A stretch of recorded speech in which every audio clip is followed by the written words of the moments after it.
আসসালামু আলাইকুম, কেমন আছেন? আশা করি সবাই ভালো আছেন।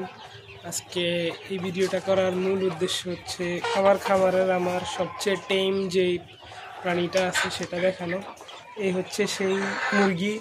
ও হচ্ছে মানে আমি খামারে ঢুকার সাথে সাথে আমি ওর কেজে ঢুকলে ওর সাথে সাথে কী করবে, উড়ে এসে আবার কাঁধে বসে যাবে।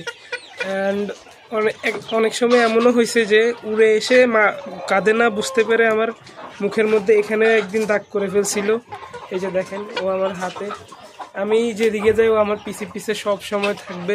আমি যদি খামারের বাইরেও যাই, অন্যান্য মুরগির বাইরে নিলে আমার ধরতে অনেক কষ্ট হয়ে যায়। ওরা যদি আমি খামারের বাইরে নিয়ে যাই, ও আমার সাথে সাথে বাইরে যাবে, পানি আনতে যাব, ওইখানেও যাবে, সমস্যা নাই। কিন্তু আমি যখন ঢুকে যাব, ও পিছন দিয়ে নিজে নিজেই ঢুকে যায়।